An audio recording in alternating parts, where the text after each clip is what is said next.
Hello and welcome to Season 4 of the Sunday Podcast, presented by sportsshoes.com. I'm Ollie Lum. And I'm Matt Seddon. This podcast is all about elite distance running in the UK. We're here to give you all the latest news updates around the sport, as well as weekly interviews with athletes and coaches. Stay up to date by following us on Instagram and X at Sunday Podcast. And make sure to subscribe to our YouTube channel too, where we post athlete workout videos, shoe reviews and more. Thanks for listening, and as always, we hope you enjoy the episode. Hello, welcome back to another podcast. We are recording the morning after Monaco Diamond League, which, as all of you know, I'm sure is always kind of one of the, I guess it's the Diamond League, isn't it, of the season, Matt? Perhaps Prefontaine might challenge it on occasion, but I think that's pretty fair to say. Paris is just around the corner. We also had the Paris Diamond League last week as well, so we thought we'd chat about both of those because there's some crazy results across both of those meets, hasn't there, mate? Oh, no, you mentioned Monaco being the Diamond League of the season. Paris, I mean, trumped it for me, like flipping hell. Very excited watching it all go down last night. I mean, 2 mega 800s backed up. The sport's on fire right now. Athletes are ready for the Olympic Games. London next week, and then that's it. You know, everyone's season sort of shuts down. The sport shuts down for that sort of 10-day, 2-week period before things kick off in Paris for the Olympic Games. So I think it's very exciting. We're starting to see where athletes are shaping up, mate. Just flipping out. Where do we start? Because well, one thing we did want to chat about was sprint, didn't we, mate? Because actually, Matt and I done our research. All this Netflix business. We watched the doc. There's been some mixed reviews, would you say, on social media by the looks of it. I saw Ashton Eaton tweeted. He said it seems like from what he's seen, the general public love sprint and the athletes don't. I'm surprised. What athletes don't like it? I guess I don't know. Obviously, he's in a lot of circles, isn't he? Yeah. So. But then I think I'm pretty sure it was Rory Linkletter replied to him and said, "Everyone complain, all the athletes complain about not marketing the sport, then they'll be the first people to moan at a show like this." Because and I think I agree with that in that, like, look, it's not perfect, but it's a great start, isn't it? I think that's the thing. This is not like the end product of what is going to change athletics, but it is a start. And it is a good watch, isn't it? It's an interesting watch. I was a bit skeptical. I don't think I'd like it too much because look, you quite like the sprints, mate. I'm not too fussed. But I thought it was pretty cool. Oh, mate, it was. I think, I guess, potentially athletes who are like really in those circles and they were involved in that season. Maybe they haven't been portrayed how they want to be portrayed, or maybe there's things that weren't mentioned which they thought should have been mentioned. I don't know, but I mean, you touched on it. It is virtually centered around Noah Lyles on the men's side and Sha'Carri on the women's side, and then they just introduce like other athletes as almost like characters and challengers to those. What it felt like, but I think you have to, like, in a sport where there's so many names, how you just can't give everyone that kind of main script, if you like. I mean, I bloody loved it. Like, I plowed through it shows you how busy I've been, mate. I think I plowed through it in definitely less than 2 days. I was maybe touch and go with 24 hours. Mate, I was the same. I watched it in 2 sittings. So yeah. Yeah, I did 3 one night, 3 episodes one night, 3 the next. Yeah. But it just rolled on, man. The storytelling, I thought it was awesome. I thought the difference in cultures between, you know, Jamaica and the US, I thought was just, and even you know, people like Marcel Jacobs and stuff as well, like the difference between him and who he was an athlete, I just thought was fantastic. And I'm a big Team Jamaica fan. I just think like their coaching setup, I just think that, yeah, those two brothers are just, they must be the best sprints coaches in the world. And like just the way they train as well, I thought was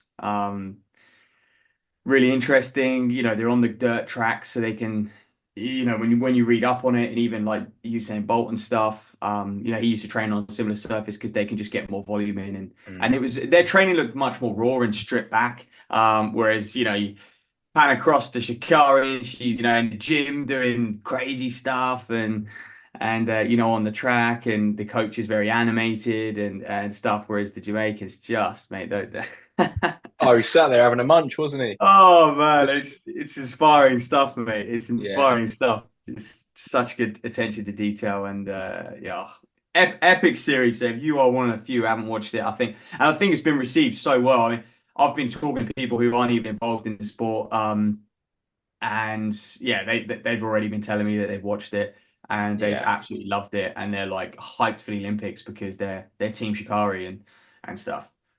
Yeah, and I think the 100 meters is a great place starting point for those sorts of fans. I think for me the next one would be look. I think we should need to tap into that parkrun audience. You know, whilst I appreciate that, like people think yeah, 5K is a long way. I think the amount of people that I think we in people who talk about elite end of athletics, people who run in the elite end of athletics, people who even just run competitively, right? Are so kind of oversaturated to these fast performances. But if you speak to kind of people like anyone out there, and you tell them the people like the men run in the 12-minute region for I think a 5K, I they think are they're baffled. mate, they've got such a story with Jakob and Kerr, Oh and yeah, and obviously the 15, yeah.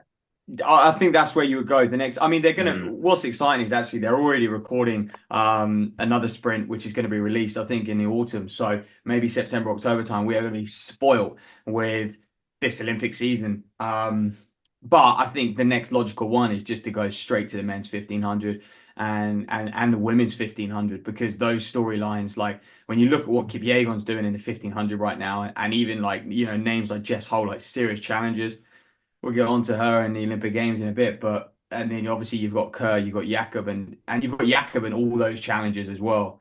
And his storyline, how he's lost the past two world championships, I just think would be absolutely mm. mega.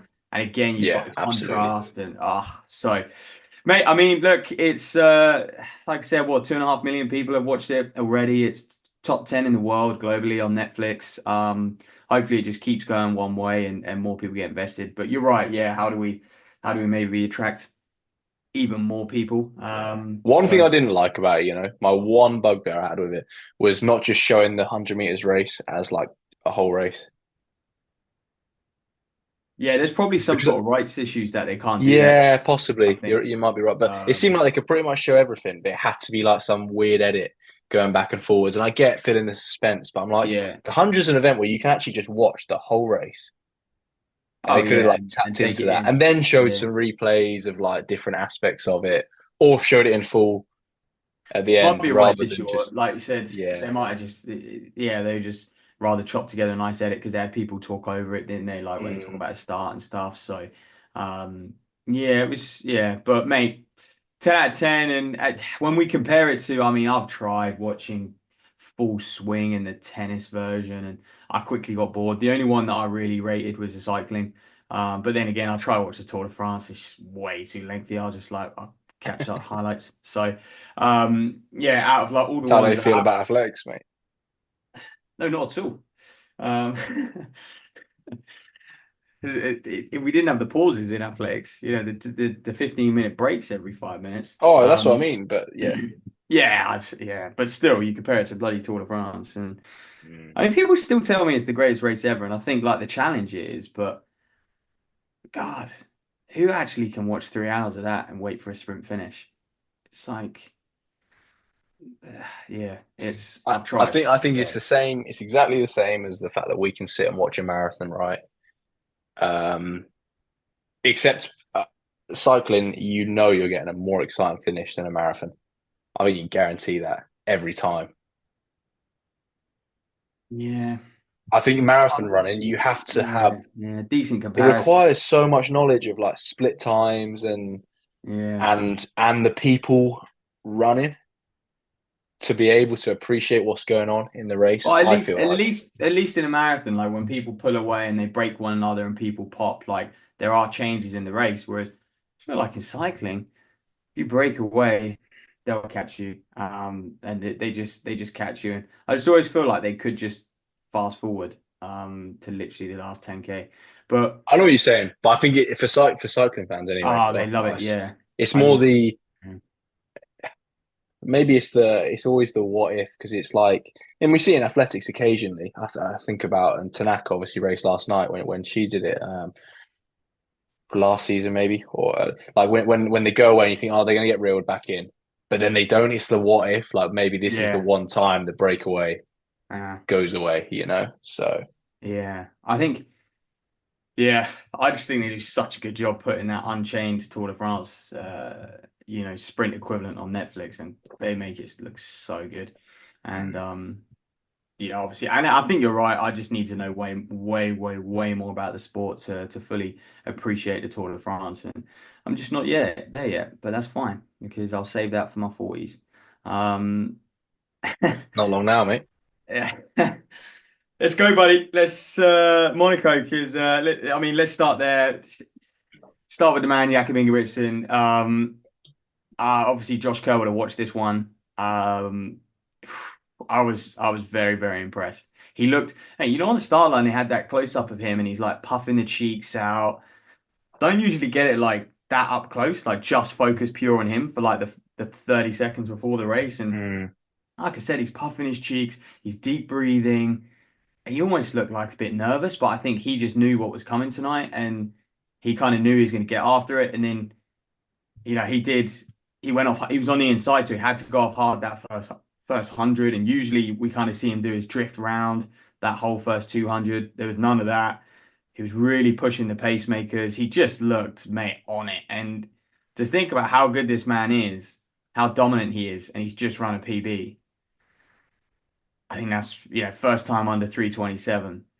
I think that's a bit of a statement to the rest of the 15 guys. And he even said in his interview after, didn't he? Like, I'm always there. Who is like these guys are challengers, basically, even referring to the likes of Kerr and Whiteman. And as the interviewer did the classic and said, "Are you nervous? You haven't won a 1500 at a championship in a few years and stuff." And he is always there, and we got to respect him for that because he is always at the top, and it's just who can challenge him.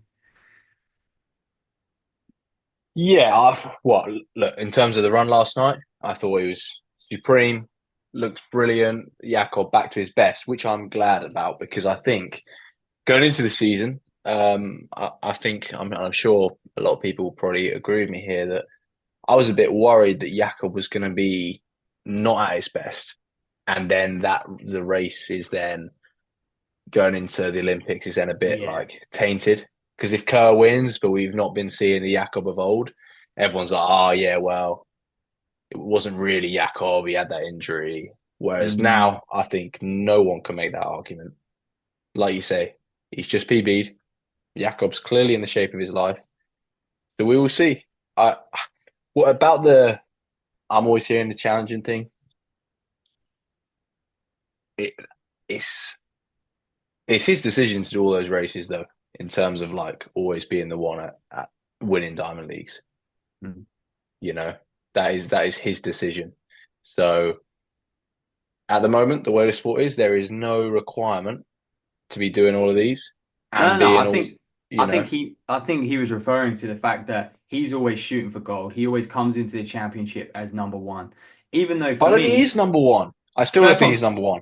that's what I'm saying. Yeah. And even though, Kerr won the world champs last year, I don't think many people in the sport actually see him as number one going to Olympic Games. They might see him as the favorite, but I don't think they see him as I don't know. I don't see him as that, but maybe a lot more people do. I I do. still see Jakob as the man to beat. I see him as number one right now still because he's not been beaten, has he? The world indoor champion. He's the world 1500 meter outdoor champion. He won Prefontaine. He was Oh, going you're to win the saying you British see champs Kerr. over 800. Sorry, you do see Kerr as number one. Then. Yeah, that's Yeah, what I'm saying. yeah. Fair enough, man. I mean, I just Actually, always on think paper, that. you get, Yeah, and yeah. just in general, like I think and I'm not saying it's going to be easy.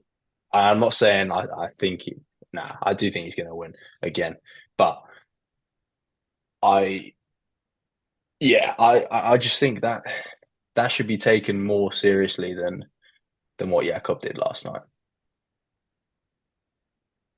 I think Crammy made a great point on Question is, comms, right? When he said that what he did well last night was that he broke them early. because that Yeah, whole last lap he's relaxed. yeah, yeah, He's not running that if there's someone there. yeah. They made it. And I'm not being a Jakob hater, but one of the reasons he ran so quick was because Jakob was one that he did not want pressure on that last lap, and he didn't have it. No, You got Josh Kerr clipping your heels down the back straight. You are not relaxing at that speed and running so quick in the last 200. You're shitting your 54-0. pants. He's 54-0. looking up Yeah. at the screen, Oh, seeing them gold sunglasses, like fuck. It's happening again. It's happening again. It's happening again. Bang, Kerr's gone.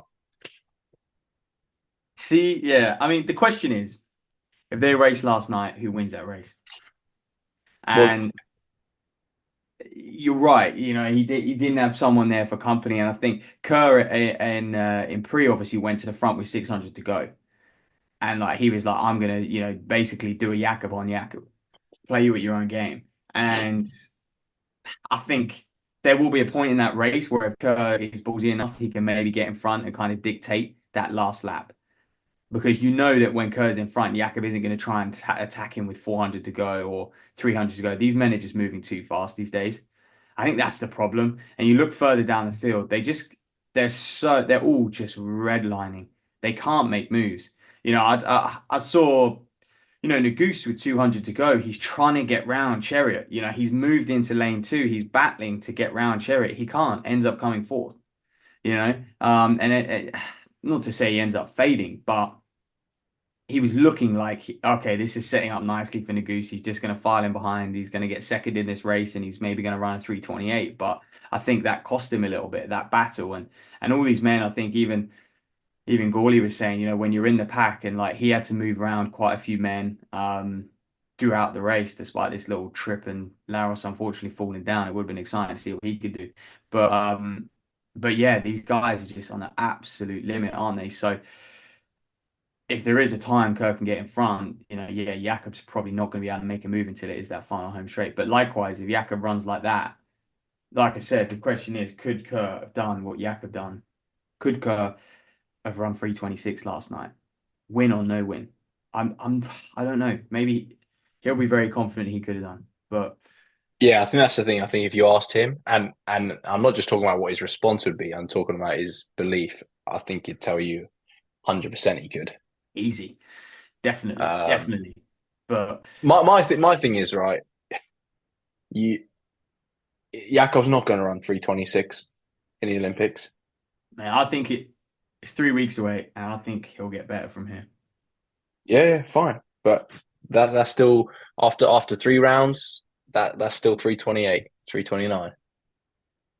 I think we're going to see. I mean, the women's side we're already seeing world records, and I was going to pitch the question: do we think we'll see a world record in the men's 8 or the men's 15 This year.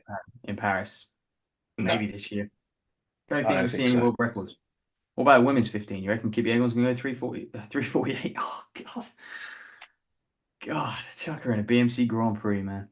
Kipyegon's the most likely. Do we think that? Yeah, I mean. Again, though, I feel like is she not having the dilemma that Jakob is now having? Like she's very good on the lights. She's very good when she's got a couple pacemakers. Um, and actually she's been so far ahead. And now we're seeing Jess Hull go to the wire. Jess Hull is not scared of Kipyegon anymore. And I think this is going to create a very, very interesting matchup because Kipyegon look, she's an animal, but after 3 rounds and, leading out that final, if she wants to run it like that, Jess Hull sitting on her, the rest of the field sitting on Hull, we could get a different result. We could get an upset, which is one that you just would not put your money on. Maybe we'll check the odds and see how much it is for Kipyegon to lose or Hull, or someone like Hull to win. But and then if it's slow enough, if it's a 356, 357 race, maybe even a bit slower than that, you're like, well, you bring the whole Dan field Pierre. in. Yeah, and those Americans can finish fast. Yeah, Like Nikki Hills and stuff like that. So they still won't beat Kipyegon, but yeah. I feel like, things are looking good for Hull and maybe an upset in Paris. Oh, I think you'd be foolish to suggest Hull's not in the mix for that gold. despite how good Kipyegon is and has been for years. I'm not saying I think Kipyegon will get it. Like if you said to me, pick one, but yeah, Just, I mean, Jess Ho is on fire right now. The only thing with Hart, I'm not convinced that she has a better. Whilst Kipyegon takes these races out right and strings them out like Jakob, she's still able to kick like the clappers. yeah, Hull's More kick. so than more so than Jakob. Yeah, agreed.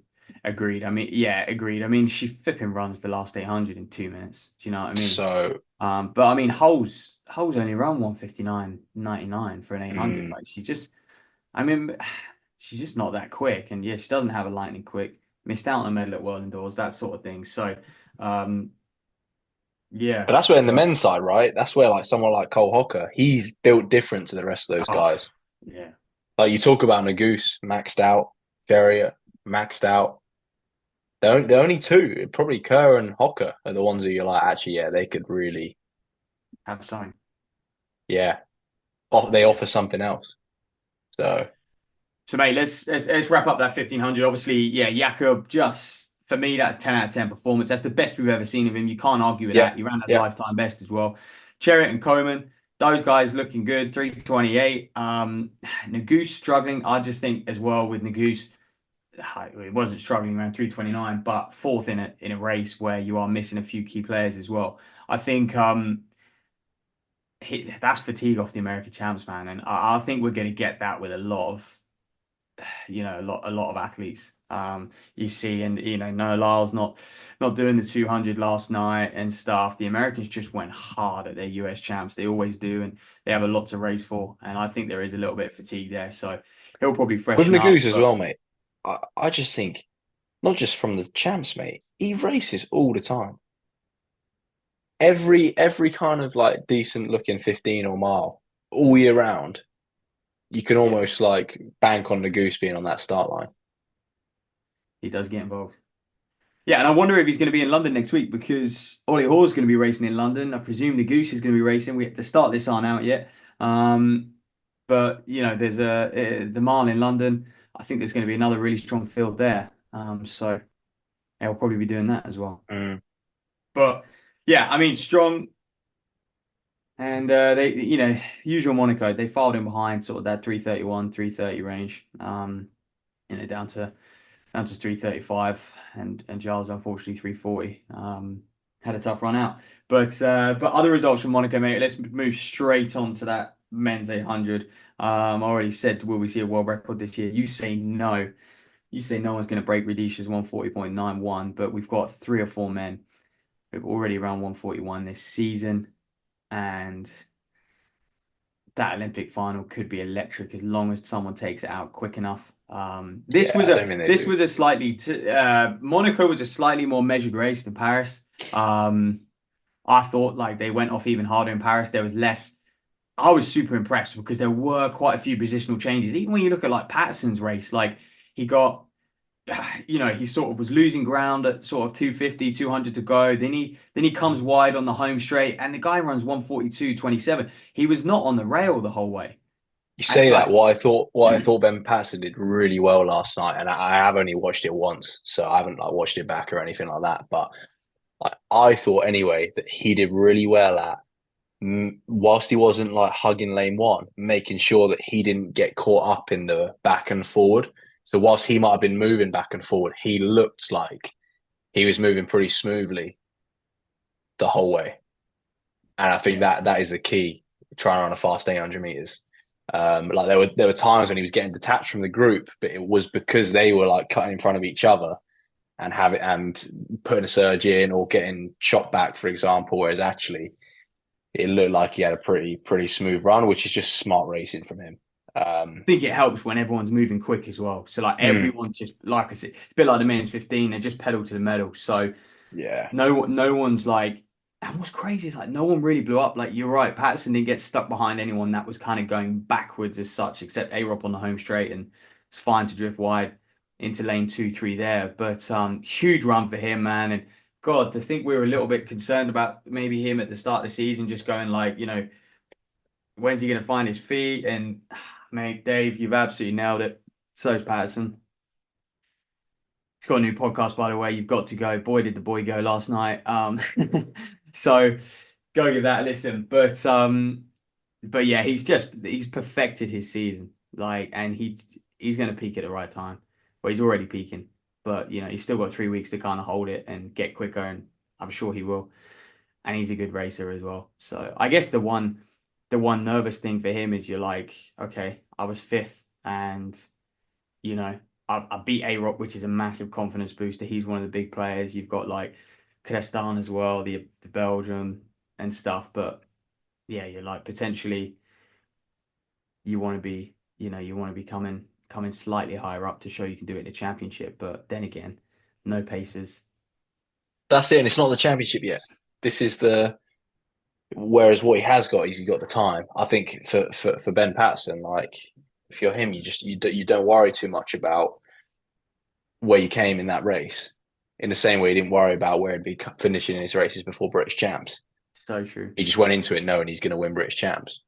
So true, mate. Now he's got the Like, PB to back it up, and he said last year, I think, like he's going there to get a medal. So look, you got to get through the heat, get through the semi, and then he can start thinking about how he beats those guys. And I'm sure they're already him and his coach, like you said, Dave Reagan, are already chatting about these things. Um, it's yeah. exciting, really exciting to see.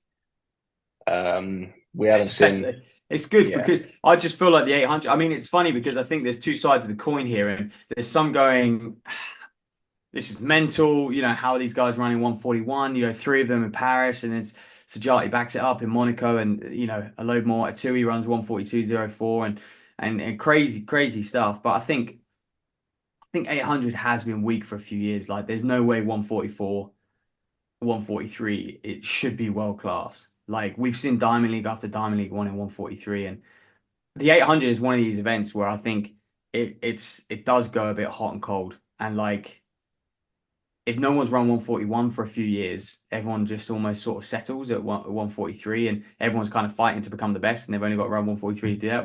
Whereas that race the other night blew things out the window. I don't know. Do you reckon Patterson? And I think after watching that race, people like Patterson would have gone into Monaco being like, "Mate, I can do anything here." He's chopped almost 2 seconds off his lifetime best in an 800. It's yeah. incredible. Whereas And I think it's just the matchup. He believes he can run with those guys. It doesn't matter what they run. he knows he can. Yeah, he's beaten them all Yeah, before. Yeah, he's a bronze medalist. And I and think, and we see this happen like up and down every level of the sport. yep, Like people running parkour with their mate, they miss it one week and he chops 2 minutes off, but that's the guy yeah, you've been running with all year. And you're like, well, I could run that. yeah. And So I think that's it's that's it's the same mentality, just on a different scale. Like, yeah. And I think that race the other night just it's taken it to a new level. And I think these guys aren't scared of it. And I think they just have the confidence they can go through in 49, I 49 think that's mids it. and hold it. Like for me, like the 800, they're never going to run these massive negative splits, right? Like most people, it's about 2 second differential. So unless you Yeah. get after it, you're not going to start running these times. You're not going to run 142 unless you go through in like 50-0. Yeah. Yeah. And so they have to ask for these times. And then one person has to actually get on the pacer because how often do we see them ask for a time in the 800 and then they're 2 seconds off it? Or even if you're half a second off the pacer, right, in the first lap, it's almost the race is gone in a way. You have to put yourself out there. And like you say, now they've got Mhm. that belief that actually, okay, we can ask for 49 and we can get on whatever that pace is. Like you say though, I think the reason I don't think they'll run at the time of the Olympics, I just who's to run a world record, they're gonna they're gonna have to I someone who think, is not the race winner, because this yeah, was the thing of Rudisha, he could do it himself and he's a then be the one to masterclass. take Yeah. it on. Someone's gonna have to say, okay, I'm gonna take it through in 49.5. Maybe even quicker. To run Well, 140, you're probably looking at 40, 49 low, to be honest. yeah, Like, for those guys, yeah, obviously, I think Rudisha was actually pretty even that record, but it wasn't crazy, was it? nah, he definitely went. I think he was 48 high at 400, mate. To if you're running 49, like 49 and change, 50 and change for 140, like that's it's pretty hard going. No, he was 49 something, I think, but I don't think it was. I don't think he went 48. Anyway, but yeah, people can fact check me on that one. But I want to I say yeah, 48 high, but yeah. it requires, like you say, someone to I think for these guys. Probably they would need to go through in 48. And who's going to do that realistically? Because they're not going to then be the one who wins. Yeah, Marco Arup kind of set the race up for them a little bit yesterday as well. Like he was there. Yeah, I mean, I was watching down home shake going, he's absolutely popped. He is just having a stinker. He's still around 142, still held on for a 142.9. Season's best for him and just actually slightly off his personal best because I think coming into this year, we definitely saw Arup, rightly so, King of the World. We saw him as the man to beat in the 800 and the favourite, but he just didn't quite have it yesterday, and maybe just showing like a slight lack of racing at the very, very highest level, to be honest with you. But that was your men's 800. Sajati looks in fine form, and I think Lum will probably just get a word on Sajati and just how smooth he is, how quick he manages to finish. He's backed up two 141 performances. We just have not seen that in so long, like we said. Um, but but also actually, Europeans, I think we are by far and away. Like the Europeans are getting stronger and stronger and stronger. You look at this 800 now, Atui, 2 hour, Patterson, Kramer. Like, well, we had three men inside 143 from Europe and three men from the rest of the world. Like the level in Europe, give it another couple years, man. yeah, good, isn't it? And it all it does is strengthen European champs, strengthens British champs, for example. But yeah, on Sajati, the Algerian, he is an absolute monster, isn't he? And it almost it's quite nice because I say he's actually becoming now. You're like, okay, maybe we do have a number one in the 800, whereas I think we've struggled for that in the Yeah, past few years. A-Rob came closest and yeah, um, But the really, thing is, really. you throw in some Americans into that race. Like how Yeah, do they fare? The likes of Hoppel. Bryce Hoppel, how does he fare? Well, I think this is amazing for Hoppel because he watches these two races and goes, wow, they're running 141, but not only is one man doing it, three men are doing it, almost four. You think with two, he running 142.0. Like he must be like, oh, I've been beating these guys, you Yeah, know. Um, and he was very, very good at the US champs as well. So he so was. yeah, tough to say.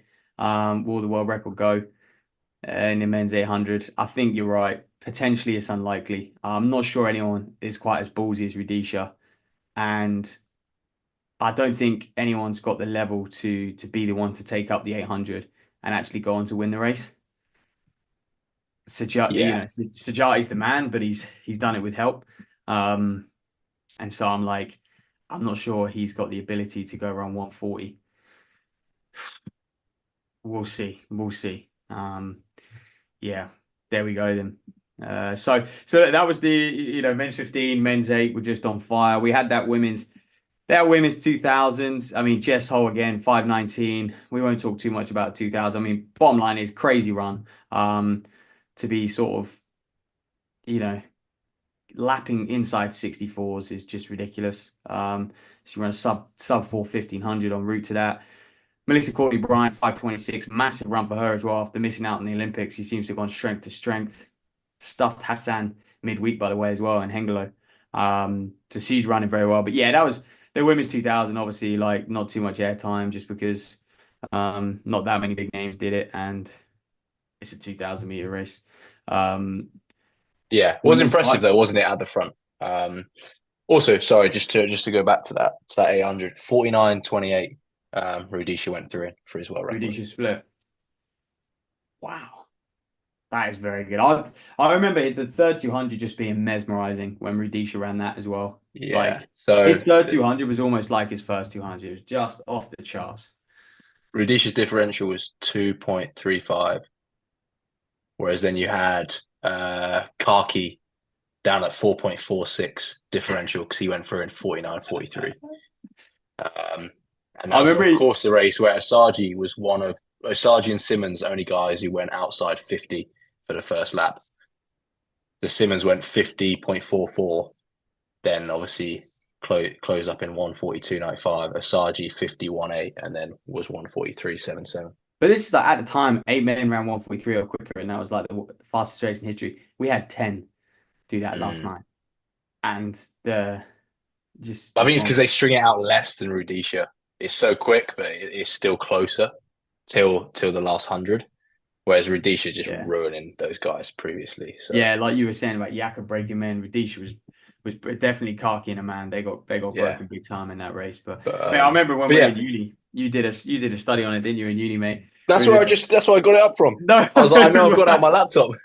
Yeah, how you, mate? We were like, Jesus, that was like fresh a year of uni. That's literally 10 years ago. it You were was. in It that was first year of study. uni, mate. Yeah. Mate, my documents they're all very organized, so it's all good. Mate, that's so Feels good. funny. We were doing a performance analyst module and yeah, we were analyzing split times and shit. That's fantastic. That you Yeah. found that. And positional Um, positional changes in 800 and stuff. And actually on that, I saw a study come out the other day and like the likelihood of people winning at each 100 split where they are. And it was like obviously further back you are, it's obviously a lot less. But it was basically trying to look if people can go from like eighth to first over the last mm. lap. And yeah, basically just doesn't happen like 99% of the time doesn't happen. Definitely seen it in the NCAAs, Robbie Andrews. But like this was at a global championship, well, studying NCAAs and obviously smaller races. But yeah, I think global that's it. level At the top level, the just athletes are don't so happen. well trained Yeah. that like not as many people are going to pop. But anyway, sorry I interrupted you, mate. That women's 2K, yeah, Jess Hart was super impressive and looked insane. Like when she started pulling away from the wave lights on the back straight, um, just incredible running from her. Yeah, she's like I say, she's just on form, and I love it when athletes are like this because you just know every race. You're like, oh boy, what are we gonna get? What are we gonna get? They're on fire. And yeah, she is just in that zone right now. So see what she can do. And I think it would be great. I actually think it'd be great for the sport if she beats Kipyegon as well. Kipyegon has Yeah, dominated for so many years. Like I'll love Kipyegon, but low key rooting for her at the Olympic Games. we like an underdog, don't we? I think Yeah, we do. everyone likes a bit of an underdog. It's a story. One thing I did want to chat about to you today, mate. Laura Muir, obviously around that Yeah, time last week. still scratching my We head. I mean, we had a few people message us, or someone tweeted us actually as well, um, about how I don't know. I think you'd made a comment that she's past her best, um, and then they were saying, oh, well, she's clearly not past her best or whatever. look, I'll But look. we had this discussion, didn't we, in the week, mate? That actually, what it might be her best time. I still think she's past her best. Yeah, I mean, after British champs, I said like Georgia Bell will go run 356. Pretty sure I said that in the review and just said like she's a 356 runner. Muir's been Georgia Bell made her look like Georgia Bell schooled her at British champs, like did Mm, dominate her a bit, I thought. Really pulled away. Wasn't that it didn't look that obviously it was a hard race for Bell, but yeah. And like I think in that championship setting, I'm just not sure how dangerous she is. Like obviously, and when you look at her history of winning global medals, like it's always when the race get was really, really hard. And I think Laura Muir will be hoping that Kipyegon and Hull do another. We're going to run 349, 350. Come with us or die trying. And Muir can be that one to maybe sneak a medal. Um, but again, like what's crazy is she's only sixth fastest this year with 353, which is like, mm. if someone's sixth on the rankings That's the going thing for into a me. global Yeah, championships, you're going, yeah, maybe they have an outside shot at a medal, but it's unlikely they're going to yeah, win and stuff. And like that, the women's 1500 just moved on. And like I said, it's her fastest time, but the event has moved on. The shoe tech, yeah. everything, like this sodium bicarb, like 100%. That is, we had Josh Rowan at Morton, and definitely this bicarb, I think, is having an impact on 800s and on 1500s quite drastically. How people are able to hold it together, um, and so yeah, it's just things are moving, and that 353 6 years ago is off the charts, but now our minds are catching up with what's fast. That's it. I mean, I think we could say differently. Look, Laura Muir's best is second at the Olympic Games. So if she goes and beats that, then we were wrong, you know. But if she doesn't, then she's not at her best. You know what I mean? Like this is where I think people just get so caught up in times, and like you say, mate, the event's in a different place right now. But Yeah. yeah, got to shout out Georgia Bell as well for that run though, because it's one thing to kind of like you say, you predicted it. She looked like you're like, oh well, the way she scored that British champ, she's got to have that in her, but she's gone and done it as well. Because I think it's so easy to almost get that British champs win and lose sight of the fact that actually, yeah, well, I might be in the shape, but I need to go. She needs to go and still run the race, and she absolutely did. She'll be Olympic Games finalist. Yeah. 100%. I think she Olympic Games top eight potentially for Georgia, but I just like I cannot wrap my head around her season. Like it is just a joke, and her progression and stuff. Like she's phenomenal, absolutely Hmm. phenomenal. She's almost an advert to for people just basically just go spend 3 years riding a bike, build that aerobic base, build that build that zone one. That's what she's running on right now. Like, yes, she works with Trevor, like, but she must have been doing something in those years away from the Yeah, sport. I think so. Because and I think that's what like I guess is really hard for us to understand. Like what was she exactly doing? Like we know she was going out for when we spoke to her, she would often go out and just blitz a 2 mile hard and stuff, but there's no way, if you ask anyone in the sport, there's no way you can almost go from couch to 356. Like she was very active. She Mhm. was training a lot and she was doing something which was setting her up for what she's running now. And I don't think yeah, she's done I yet. I wonder think if that's the she's reflecting that's back. the thing, isn't it? She's not done. She's not stopping there. No, she's not stopping there. No, but what I'm saying is I wonder if she's reflecting back and acknowledging like, Mm. okay, actually I had 3 years of 15 hours a week on a road bike or something like that, and I was running an extra 10 miles a week, or she was doing very light mileage. And so from a running angle, she wasn't doing much, but she must have been like pretty aerobic during that time. If not, she is just a freak of nature. But when we spoke to her, it was very much like she was very active. She was doing a lot of training, just in a different form, and kind of those 3 years away, sort of away from the sport, etc., has just Yeah, set her up for what she now, man. So take base work to the extreme, I think.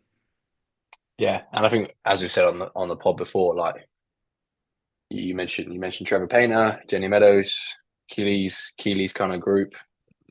That has got to give you so much confidence training a group like that. Yeah, and I just think for her, like the professionalism, also like the mindset in that group. Um, and like there's others in there as well. Yeah, you mentioned sort of Keely and stuff, but obviously, yeah, you've got Sarah Healy in there, and us, they're working with so many athletes at like the highest level, and I just think the mindset in that group, like when you turn up to training, I just imagine very professional and like they're training people to be champions, not to make teams.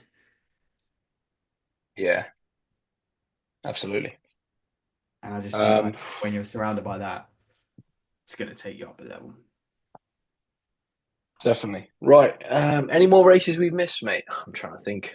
Yeah, yeah. I mean, we can just touch on. I guess that's. I mean, they're the big ones, right? The middle distance has just gone off the scene. Uh, Keely ran in Hengelo 157. I think she dominated there. Actually, from where the women's 800 was like a couple of years ago, it was like, damn, this is the race. These matchups in the 1500 are very exciting, and the men's 800 now has really gone to a new level in this last week.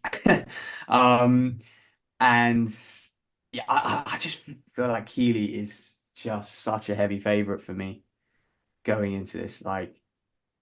Where is more? Like, the only time we've seen of her, Keely's absolutely smoked her. Um, yeah, Moo's obviously not going to be there. This is Keely's best chance. Yeah, 100%. Like you say, yeah, she ran that 157 the other night, I think, but just Just dominates though. blew the field away. Yeah, she's not even She having looked to go into easy. top gear to win these races. I don't think. I think she's buzzing for the Olympics because she can really like unleash unleash Yeah. herself, let go a little bit. But no, the only other events, I guess, we had a women's steeple. Big shout out to Lizzie Bird. Back to her, well, I say back to her best, getting there, 9:09. I think she is someone whose season's building very, very nice. She got third in that Diamond League, by the way, very strong. But I think we could see Lizzie Bird run basically 9 flat or just outside in the Paris Olympic Games. She'll be a Yeah, finalist, I'm sure of that. And how high up she comes, we'll wait and see. But she is someone who's kind of sneaking into the Olympics under the radar and phenomenal chaser. On that as well, like we mentioned Amy Pratt and the team and stuff, and she ran in Hengelo the other night. I think it might Hungary, it might have been, but ran 9:39. So that kind of shows like where her shape is at because we mentioned she hadn't raced much. Um, but then the men's steeple as well, like that's an event which hasn't really taken off too much this year. Haven't had a man under 8 minutes. And again, the Diamond League, I know we had Simi win 8:02, but Albert Cali and Germa, we've just seen such little of them. And that is an event which is just wide open. And you think someone like Geordie Beamish, 8:09, Oceania record, PB. I think someone's going to get a medal who basically isn't an African. Um, so it could be him. yeah, and I think Looks that in strong confidence position, after the World Indoors as well. Like he feels like he's a world stage performer now. Um, I would say so. so yeah, I the would say thing is so. with El Bakkali though, like he's probably seen some absolute mental training block. Well, he's had it. I don't know, man, because he's had injuries and stuff. But yeah. So we'll see.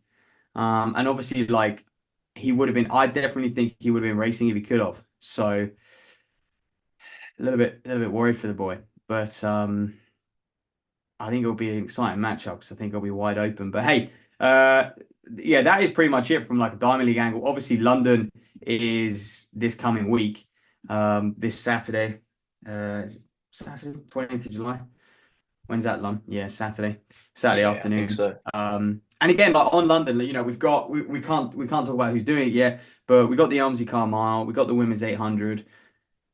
But again, like we've got a men's 3000, and as good as it is, as fun as it is for blokes to go and run a 3000, I just think it, like as always, and that's it from the distance events. That's it.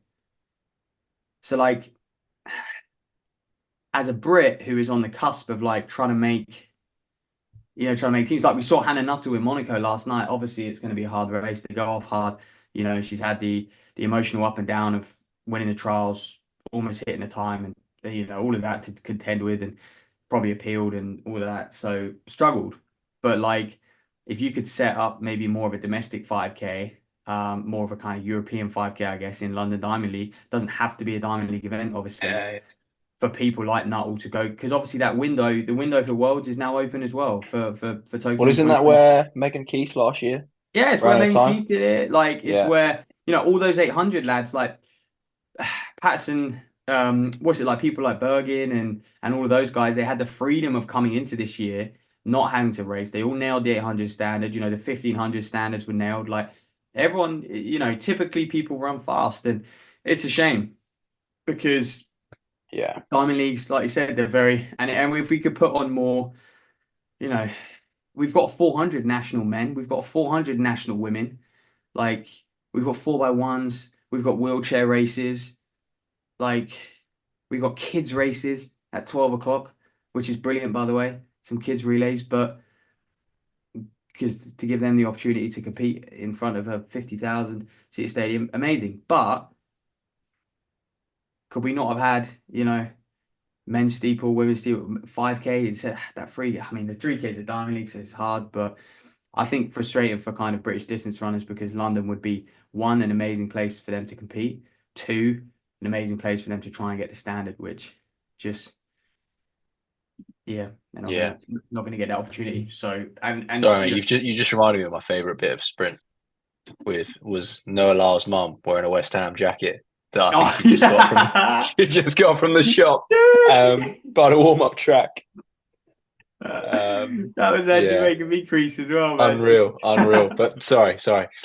Yeah, oh mate, and I think seeing what we've seen, we obviously had Phil Norman on the podcast last week. Thank you for all the interactions around his pod and stuff, and I think it's a really important story.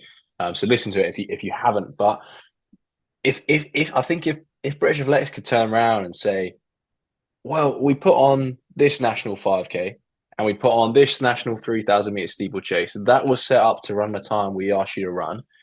Maybe there's a bit less backlash, Mm. from people not running these times because not Yeah, everyone can go and run in Boston indoors, right? Not everyone can afford to go do that or can get the time off work or whatever it is because we're not the people like scraping these times. We're not necessarily talking about people who have kind of full time deals to run.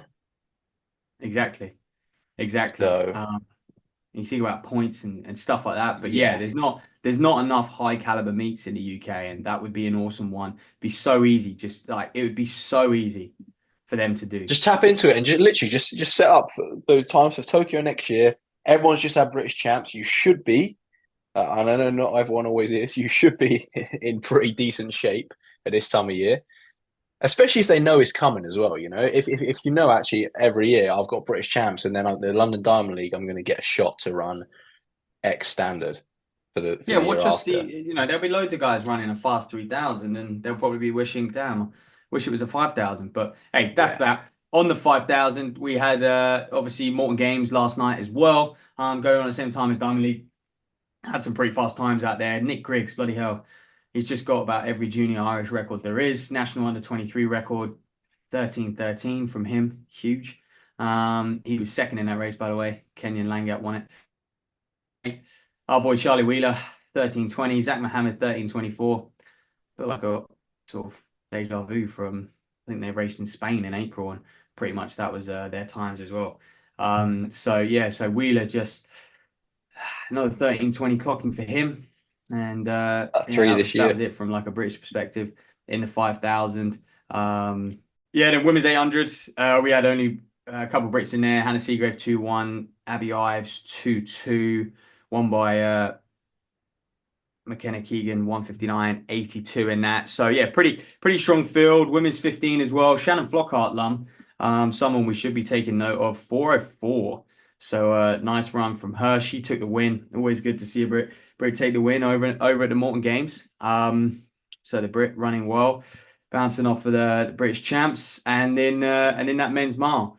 Uh, yeah, a bit of a Washington Uni reunion, I think. Sam Prackle, Brian Fay, Joe Waxham getting 2-4, running 352. But the man, Cahal Doyle, taking the dub, 352.06, trains with, I believe he trains with like the Brian Phoenix lot and Giles and stuff. So he's just in fine form, running really, Yeah, really well. And Finley McClear in the 800, by the way, 146.4, got third.